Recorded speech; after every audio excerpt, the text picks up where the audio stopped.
नमस्कार, राष्ट्रभोज से मैं पवन केसवानी। देश का ऐसा कोई मीडिया चैनल नहीं होगा या कोई ऐसे अखबार की सुर्खियां नहीं होगी जहां गुजरात के चुनाव और हिमाचल के चुनाव का जिक्र नहीं हो रहा होगा। छत्तीसगढ़ में जिस वक्त गुजरात की बम्पर जीत की खबर से एकात्म परिसर यानी भाजपा कार्यालय या कुशाभाऊ ठाकरे जहां उनका मुख्यालय है वहां फटाके फूटने चाहिए थे, वहां मामला और नज़ारा कुछ और ही था, क्योंकि उपचुनाव भी इसी तारीख को हारा गया था और हार भी टक्कर वाली नहीं थी, काफ़ी अंतर की हार थी। और इस हार से मायूस भारतीय जनता पार्टी की ओर से जैसा कि अपेक्षा थी, बयान आया कि प्रत्याशी ब्रह्मानंद नेताम की चरित्र हत्या की गई, उसकी बदनामी की गई, सरकारी तंत्र का दुरुपयोग हुआ, ऐसी तमाम बातें जैसे कि अपेक्षित थी। जबकि कांग्रेस प्रत्याशी सावित्री मंडावी की जीत को लेकर आशान्वित कांग्रेस की ओर से ढोल नगाड़े और यहां तक कवासी लखमा का वो नृत्य जो चर्चित रहा, ऐसी तस्वीरें सामने आई। दरअसल उपचुनाव लगातार कांग्रेस जीतती रही है 2018 के बाद, जब से कांग्रेस का शासन आया है, और भारतीय जनता पार्टी के छत्तीसगढ़ में लगातार हार मायूसी का सबब बना हुआ है। चाहे वह नगरीय निकाय का चुनाव हो, चाहे वो पंचायत के चुनाव हो, चाहे मरवाई खैरागढ़ से लेकर भानु प्रतापपुर जैसे तमाम उपचुनाव हो, भारतीय जनता पार्टी लगातार हार के कारण स्वाभाविक रूप से मायूस है। दरअसल अगर हम तुलना करें तो छत्तीसगढ़ में भारतीय जनता पार्टी के हालात कुछ वैसे ही हैं जैसे समूचे देश में कांग्रेस के हैं। ऐसे में प्रश्न खड़ा होता है कि ये उल्टी गंगा क्यों बह रही है। बीते कुछ समय से भारतीय जनता पार्टी ने अपनी रणनीति में बदलाव किया है। जैसा कि सबको मालूम है कि अध्यक्ष, नेता प्रतिपक्ष और प्रभारियों को बदलने के साथ भारतीय जनता पार्टी पूरी आक्रामकता से भानु प्रताप को चुनाव लड़ी थी और ऐसी उम्मीद की जा रही थी कि बस्तर से शायद कमल खिलेगा, जहां अभी तक सूनी स्थिति है, जहां से भारतीय जनता पार्टी का एक भी विधायक नहीं है। हालांकि 1 साल की विधायकी के लिए भारतीय जनता पार्टी ने जितना दमखम और जोर लगाया, उससे एक संदेश तो साफ गया कि भारतीय जनता पार्टी छत्तीसगढ़ में पहली वाली नहीं रही। स्वाभाविक है इस हार पर मंथन चिंतन होगा और यहाँ बृजमोहन अग्रवाल की कार्यशैली और क्षमता पर भी प्रश्न चिन्ह लगाया जाएगा। भारतीय जनता पार्टी के लिए ये कुशल रणनीतिकार माने जाते हैं और भानु प्रतापपुर चुनाव के लिए ये प्रभारी भी थे। उन पर आरोप लगते रहे कि वे पैसे के दम पर मैनेजमेंट करते हैं। ये आरोप लगातार कांग्रेस की ओर से मंत्री कवासी लखमा लगा रहे थे। हालांकि राजनीति में ऐसे आरोप प्रत्यारोप कोई नई बात नहीं है। अगर मैं भानु प्रतापपुर चुनाव की बात करूं तो कोई सबसे बड़ा फैक्टर जीत का है तो वह है सहानुभूति का। मनोज मंडावी का कार्यकाल 5 साल का था।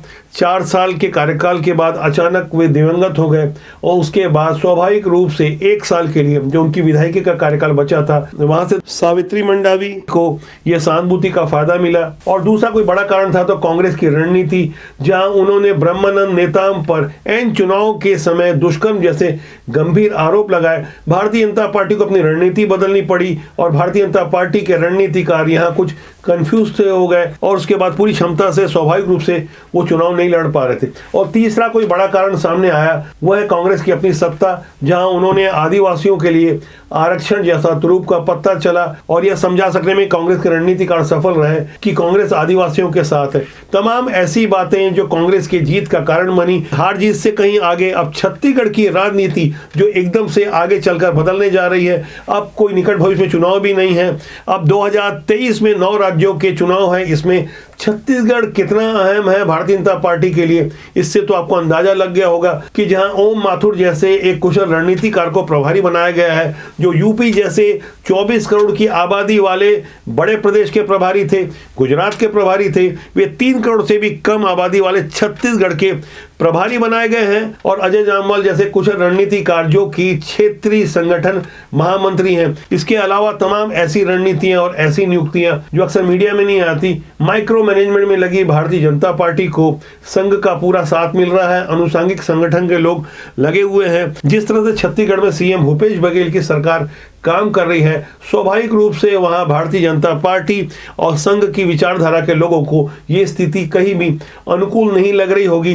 यही कारण है कि कांग्रेस के रणनीतिकारों ने भी इस स्थिति को बहुत पहले भांप लिया, राम वनगमन पथ पर काम शुरू कर दिया। लगातार इसका प्रचार भी हुआ और आने वाले दिनों में आप देखेंगे कि जून तक जहां जहां प्रभु श्री राम वनवास के समय छत्तीसगढ़ से होकर गुजरे, ऐसे 9 स्थानों को चिन्हित किया गया है जहां प्रभु श्री राम की मूर्ति स्थापित की जानी है। इसकी शुरुआत जहां चंदखुरी से की गई थी और अभी जून तक उन 9 स्थानों पर भगवान श्री राम की प्रतिमा स्थापित की जाएगी। यह तो उदाहरण मात्र है, लेकिन भारतीय जनता पार्टी भी इससे कहीं आगे चलकर सोच रही है।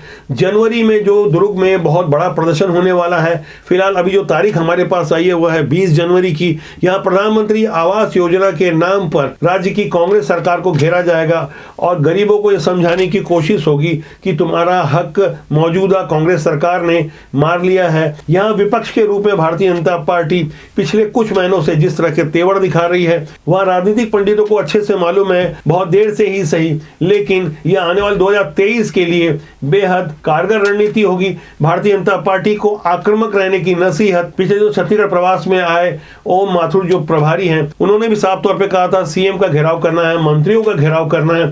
यानी खुली बातें उन्होंने कैमरे के सामने कही, या छुपाने वाली बात कुछ भी नहीं है। यहाँ गौर करने वाली बात यह है कि कुछ चर्चित चेहरे एकदम से गायब हो गए हैं, अब वो मीडिया में नहीं दिखाई देते। बीते 11 नवंबर को बिलासपुर में महिला मोर्चा द्वारा जो एक विशाल प्रदर्शन किया गया शराबबंदी, महिला उत्पीड़न जैसे मामलों पर, वहां जो शुरुआत हुई थी, सरोज पांडे ने प्रेस कॉन्फ्रेंस ली थी और सरोज पांडे उस कार्यक्रम में उस अवस्था और उस स्थिति में नहीं दिखी जैसा कि अपेक्षा की जा रही थी। सरोज पांडे राज्यसभा की सांसद हैं, महिला मोर्चा की राष्ट्रीय अध्यक्ष रह चुकी हैं। स्वाभाविक रूप से वे स्मृति ईरानी के साथ उनके रैली में दिखती, उनके बगल में खड़ी हुई दिखती, लेकिन एक रणनीति के तहत भारतीय जनता पार्टी ने ऐसे चर्चित चेहरों को जो फिलहाल किनारे लगाने की कोशिश की है, वहाँ दूसरी और तीसरी पंक्ति के लोग इससे काफ़ी खुश हैं। जब भी हम इस बारे में विश्लेषण करते हैं, आपने देखा होगा कि कमेंट बॉक्स में किस तरह की प्रतिक्रिया आती है। दरअसल एक लिटमस टेस्ट है, लोग खुद होकर अपनी बातों को कह रहे हैं। जहाँ पहले बोलने की आज़ादी नहीं थी, अब सोशल मीडिया का दौर है, दबी जुबान में ही सही कार्यकर्ताओं की इसी भावना को भारतीय जनता पार्टी के दिल्ली में बैठे रणनीतिकारों ने भी समझा और उन्होंने एक फार्मूले के तहत अब जो बदलाव किया है, वहाँ से बड़े वोट बैंक पर काम हो रहा है, जाति के प्रमुखों से बातचीत हो रही है। अब आप देखेंगे आने वाले कुछ दिनों में, हो सकता है एक आध महीने के अंदर, भारतीय जनता पार्टी जिस तरह से और नए बदलाव करने जा रही है वह भी बेहद चौंकाने वाले होंगे। और हमारे पास जो अभी एक नई जानकारी आई है कि कांग्रेस अपने प्रदेश अध्यक्ष मोहन मरकाम के अलावा सारे पदाधिकारियों को बदल सकती है। ये प्रारंभिक जानकारी है, विश्वास सूत्रों की मैं बात नहीं करूंगा। हमारे पास ऐसे जिम्मेदार लोग हैं जो कि कांग्रेस में भी हैं, भारतीय जनता पार्टी में भी है। राष्ट्रबोध एक जिम्मेदार जनमंच है, राजनीति की सुचिता के लिए हम प्रयासरत हैं। ये आंदोलन है देश और समाज के लिए। अगर राजनीति में अच्छे लोग नहीं आएंगे तब समाज और देश का भला भी नहीं होगा। इस बारे में हमारा स्पष्ट अभिमत है कि राजनीति बुरी नहीं होती, राजनीति में काम करने वाले लोग अच्छे या बुरा हो सकते हैं। इसलिए जिनमें क्षमता है और उन्हें लगता है कि समाज के लिए कुछ बेहतर करना चाहिए, ऐसे साफ सुथरे ऊर्जावान प्रतिभावान लोगों को आगे आना चाहिए। छत्तीसगढ़ हो या देश का कोई भी कोना, समाज और देश की भलाई के लिए हर किसी का कम से कम गिलहरी योगदान तो होना चाहिए। राष्ट्रबोध के इस जनमंच को आप लाइक शेयर के साथ कमेंट बॉक्स में जाकर अपनी राय जरूर दें और यदि आपने सब्सक्राइब नहीं किया तो कृपया सब्सक्राइब कर लें ताकि आपका और हमारा साथ और ज्यादा मजबूती से बना रहे। नमस्कार।